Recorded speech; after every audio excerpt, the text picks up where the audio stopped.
That's Ethel's mom and grandmother. And Ethel is 92, but that's her mother and her grandmother. And her grandmother actually passed away before the war. And so now it's like, oh, there's Ethel's mom. And Ethel's daughter, who now speaks with her as a second generation, Ethel's daughter looks just like her grandmother. So it's sort of, I'm looking at at her and then looking at this picture and saying, yeah.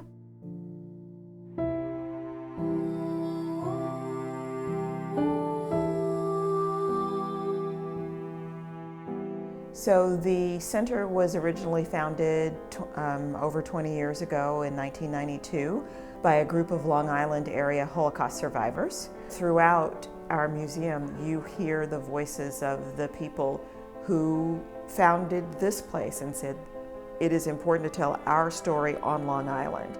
We are an incredibly diverse region, we know that. We also know that we still have a lot of problems. We're incredibly segregated along class line, along color lines. There's still a lot of gender problems here.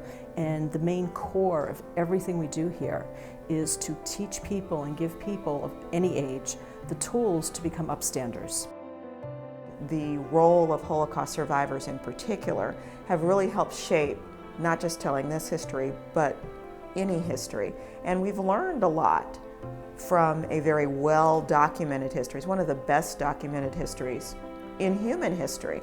And since then, we've learned that you do take photographs, you do collect art and literature, and we've learned that from the way that we've tried to capture this history.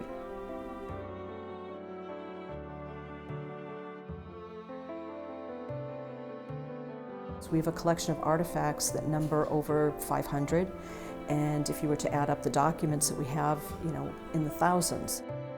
Right now I'm all about our Objects of Witness exhibit because it really is asking people to slow down and look at an object. Whether it's an accordion that saved a young boy's life because German soldiers were happy to listen to him play, or the shoe of a child that didn't survive.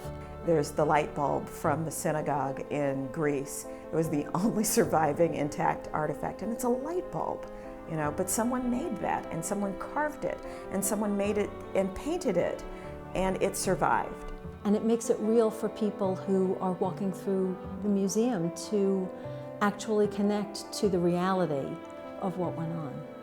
A few of the photos came from our own survivors. We have photos that have relatives of our survivors in them, and this first room and the wall behind me, all of these photos come from our survivors or their children and grandchildren, and they all live here on Long Island.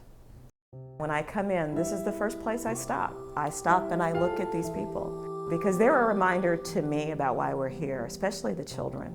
So I carry their faces with me, and it's a very important part of the work that we do here.